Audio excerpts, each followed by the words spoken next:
Com a chegada de um frio mais intenso e com poucas chuvas, os pastos ficam com pouca capacidade de suporte. Em grande parte do país, o tempo mais seco chegou e isso pode também prejudicar no preço da arroba do boi gordo. Por quê? Porque o pecuarista tem que tirar o gado do pasto e tem que vender. Os pastos não vão comportar mais o gado. E é sobre esse assunto que a gente conversa agora no Bom Dia Entrevista.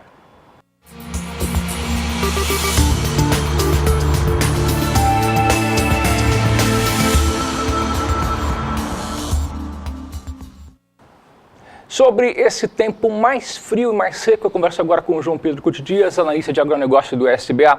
Ô João, muito bom dia. Bom dia. Esse cenário de pastos mais secos, tempo frio intenso e grande oferta, pode contribuir ainda mais para piora nos valores da arroba do boi gordo? Infelizmente, a pecuária do Brasil está sofrendo, cada mês tem uma notícia ruim, né? Então agora é essa. Você tem, lógico, a maior parte dos pastos do Brasil são pastos tropicais, são pastos braquiários, são pastos que vieram da África e que não suportam baixas temperaturas. Quando até um certo limite, ela para o crescimento, quase que diminui só a fisiologia. E quando chega a geada, sim, ela torra, ela queima e a qualidade daquela massa fica muito baixa. Então, hoje, nesse momento, nós estamos vivendo um cenário, a tempestade perfeita, né? De um lado, problema com o frigorífico, e do outro lado, problema de uma queda de demanda e também, agora associado a isso, ao frio intenso. João, agora há pouco a Elaine passou ali, o preço da arroba do boi gordo em São Paulo, que é praça de referência para o resto do país, chegou a ficar em R$ 122 a arroba do boi gordo. Que situação, hein, João? Isso aí não cobre os custos, não. São Paulo, de certeza absoluta que não cobre os custos de produção. Ou seja, quem comprou bezerro ano passado a 1.400, 1.450 lá em São Paulo, com certeza vendendo esse preço não paga, ele está com prejuízo. Você tem um outro fator em São Paulo que também pressiona um pouco os preços, que é você está chegando animais prontos para abate do Mato Grosso do Sul, em função da redução do ICMS que havia interestadual. Então você diminui a diferença de base, ou seja, São Paulo é referência de preço no Brasil, o indicador BMF Exalc é feito em São Paulo, mas porém com o aumento de oferta de gado para abate, consequentemente deprime os preços. Já há uma visão clara disso aí, mas isso também não está acontecendo em todo o Brasil. Você tem alguns estados da federação que estabilizou, ou seja, chegou no fundo do poço. Daqui para frente, teoricamente, deve subir, deve voltar a recuperar. As exportações estão boas. Ontem saiu o relatório do MDIC, ontem não, segunda-feira, mostra 4,9, ou seja, a previsão é que nós passaremos de 100 mil toneladas de carne in natura.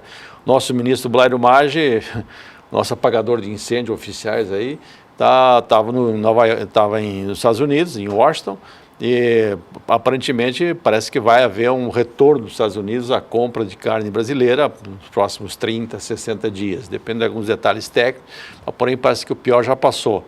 E isso é um fator importante, porque isso inibe que outros países do mundo que poderiam estar olhando os Estados Unidos copiasse o exemplo americano e suspendesse as importações. Isso é ruim para o Brasil, agora com essa notícia que poderá voltar a comprar, não são as 3 mil toneladas que estavam comprando mensalmente, mas é a questão da imagem brasileira no mercado internacional. Ô João, nós temos uma previsão do tempo que a Somar Meteorologia fez especial para a gente com relação às geadas que podem ocorrer nos próximos dias em algumas praças brasileiras. Vamos acompanhar agora com a Juliana Rezende. Juliana? As temperaturas devem seguir baixas ao longo dos próximos dias e ainda existe sim riscos para episódios de geada que podem acabar afetando os pastos. Outro fator que também já tem prejudicado o desenvolvimento dos pastos é justamente a falta de chuvas no interior do país.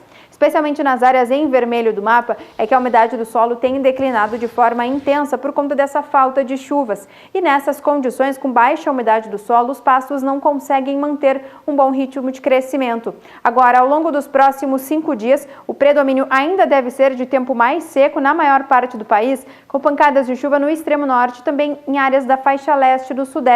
Agora, o destaque é para o declínio das temperaturas que devem seguir baixas em áreas tanto da região sul como também do centro-oeste. As temperaturas podem ficar negativas na Serra Catarinense, ficando com 2 graus abaixo de zero. Enquanto que entre o Rio Grande do Sul, Paraná e também o sul do Mato Grosso do Sul, as mínimas variam de 0 até 1 grau. E é justamente nessas áreas que há risco para episódios de geada por conta dessas baixas temperaturas que podem acabar prejudicando os pastos. João, diante dessa análise feita pela Somar Meteorologia, qual que é a recomendação para o pecuarista? Quem tem palhada, quem tem palha, mesmo palha seca no campo, feno em pé, a alternativa é usar a ureia no sal. Você usa a ureia, você consegue aumentar um pouquinho o teor proteico, então nitrogênio não orgânico. E também você tem condição de usar outros suplementos, farelos, etc. Hoje, isso é uma prática hoje comum acontecer isso. Principalmente no sentido de que fazem semi-confinamento, que fazem engorda em cima dessas pastagens, que elas ficam prejudicadas tanto pela seca, que é o fator mais intenso, como pelo frio. Tem que dar uma suplementação. Suplementando, o animal vai ingerir essa palhada com baixo teor de proteína. Ele não vai ganhar muito peso, mas pelo menos não vai perder peso.